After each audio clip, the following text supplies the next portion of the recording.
Do you ever find that it's hard to read certain verses in the Bible after going through something really hard? Do you ever find that a verse feels like it almost stings when you read it after you've lost someone you love? I don't know about your experience, but I know after I lost my husband, especially the first few weeks, I would read different things because I'm thinking, I need to seek God because I hurt. And while that is a good default, of course, sometimes though, we have to reconcile a lot in that spot because we live in a world where imperfect things happen, but we serve a God that we believe is all good. And we believe that he can't contradict himself. His word doesn't contradict itself. He's always good. Like, there are fundamental beliefs that we do not compromise in our faith journey, yet we have to reconcile that with some of the bad things that can happen in this world.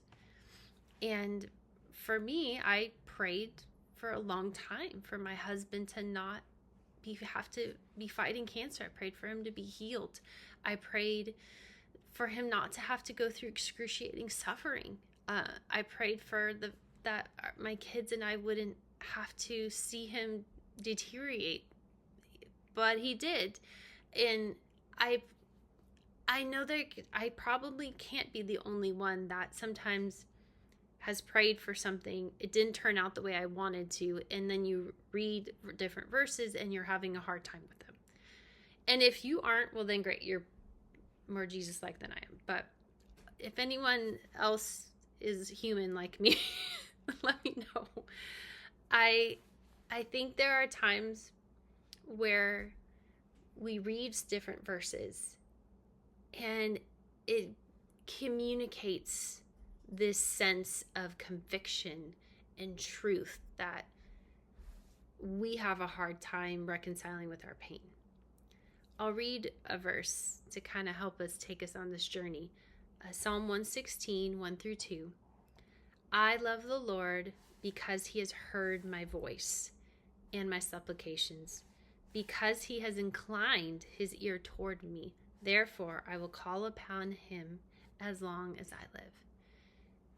And I know in the first few weeks after I lost my husband, there are times when I read a verse like this where it said, God heard me, but my flesh and my pain were kind of saying a different narrative. Like, did God really hear you? You prayed and you prayed for your husband to get better and now he's dead. Like, that's a lot to reconcile. And I know that I wasn't perfect in all of this. I like to hope I'm getting a little better, but there were times I'd read, oh, God heard my voice. Oh, I'd have this narrative that would want to get in my head and influence my heart that would go, oh, did God hear you? Did God hear you? And I have to stop myself. Like, hard breaks. Have you ever just had those moments where you almost felt like you had to reel yourself in? And I would go, okay, I know I prayed, and I know this truth that God hears those that love him. He's close to the brokenhearted. He's our ever-present help in our time of need. Okay, I know these things. Now, how do I bring it together? Because if I don't bring it together and I just rip him and me apart, I'm not helping me. I'm not going to help anyone else. It's just all going to go kaboom. So what does it mean for God to hear us? And I think sometimes we get this picture of, well, he heard me, so if he truly heard me, he'll give me what I want. And I almost sometimes wonder if that seeps into our culture as well. Like, if you love me, you'll do what I want. If you heard me, you'll give me what I want. And I have to caution that hard connection of that dynamic. While we should, with boldness, approach the throne, we should pray with faith. We also have a healthy form of release of going, God, I really want this to happen, but I trust you. And I trust that you'll help me through this. You'll do what's best. And there's this release. And I trust that you have great plans for me. And that can be a hard place to be, because sometimes when we don't get what we think should have happened, we don't feel heard. And in reality, that's not what's happening in Psalm 116. This is God heard me. This paints this picture of God listened to me with attention and understanding. Not only did he hear my words, he heard with a level of understanding. He knew my situation. He understood that. So when someone knows understands your situation, they allow compassion to enter that place. So I look at it, when God heard me, he listened to me with compassion and understanding. And he also knew I was coming to him because I knew he was the only one that could fix it. And you really see that with the word supplication, because it's like an earnest, deep cry of a request with a level of humility of like, I'm bringing this to you because I know you're the only one that could fix it. And a lot of times when people have cried and prayed out in this deep longing for something, you'll see the word visual painted like, hey, this person's on the ground, they're low. I look at even Hannah in the Old Testament. There's this, I am down, just crying out to you, giving you all that I have. And I think it's really beautiful that the next part that follows that he heard you crying out in your supplications was that he inclined his ear.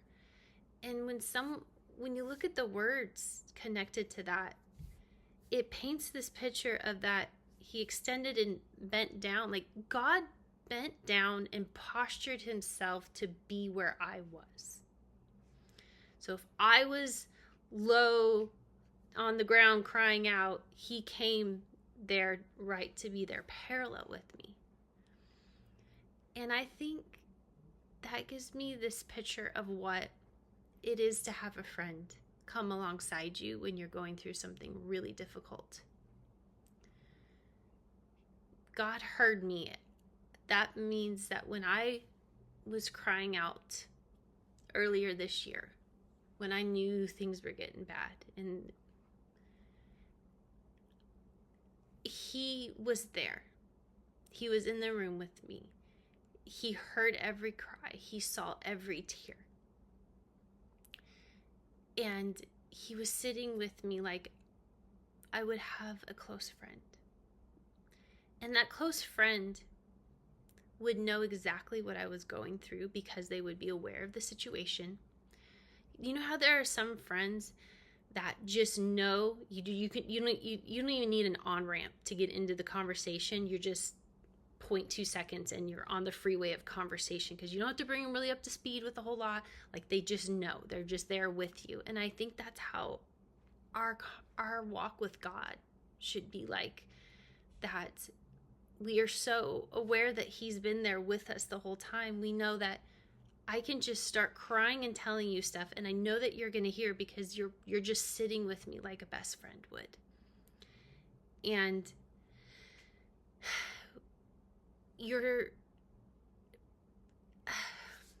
sorry, sometimes it gets emotional for me, but we have to remember that God is not sitting next to us like with his side turned away.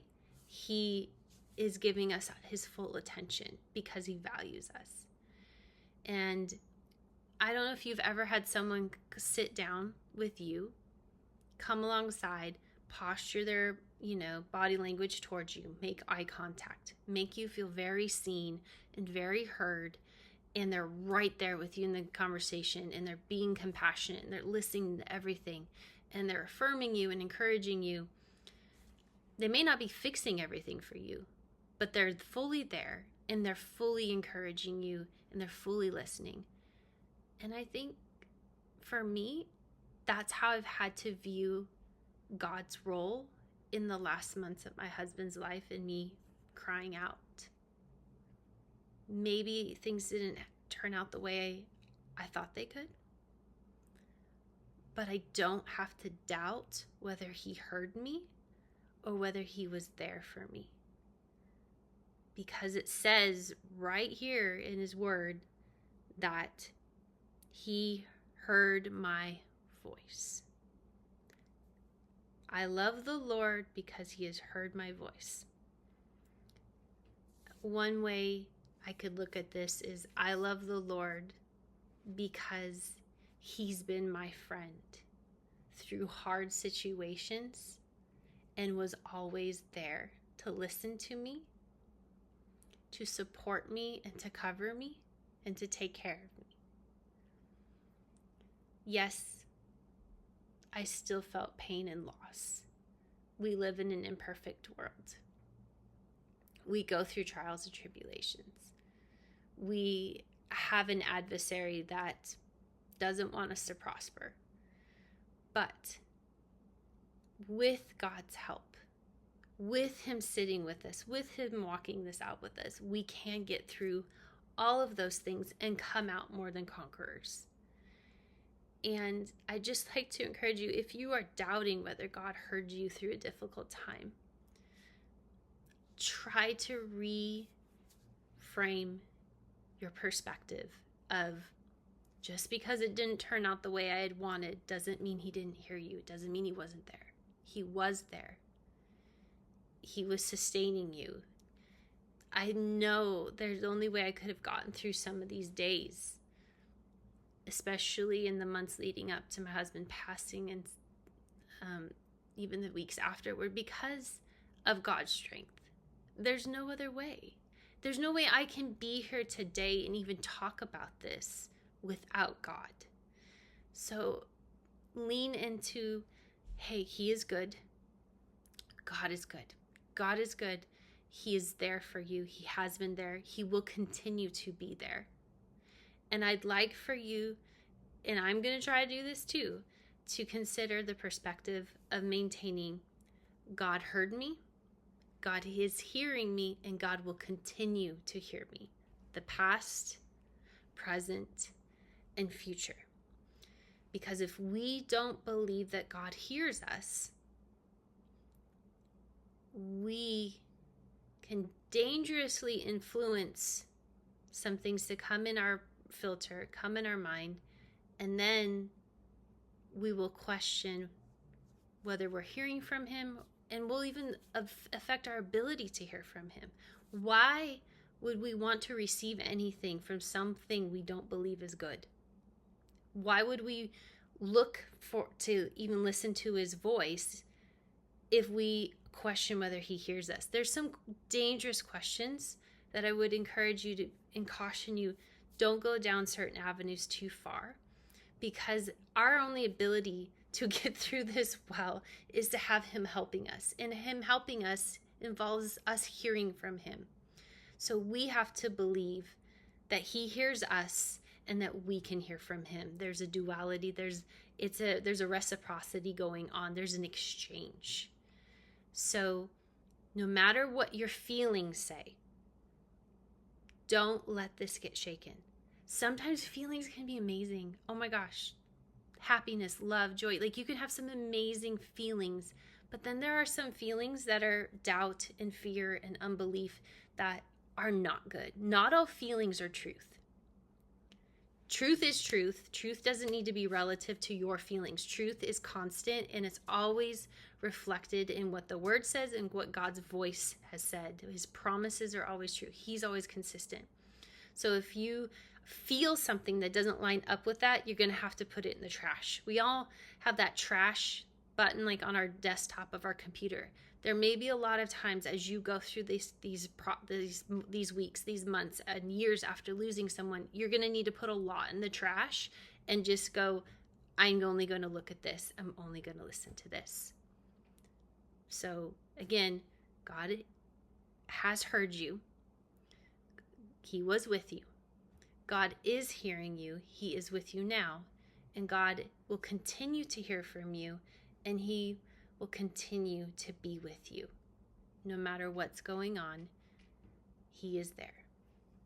I hope that this encourages you and that, hey, you're not alone.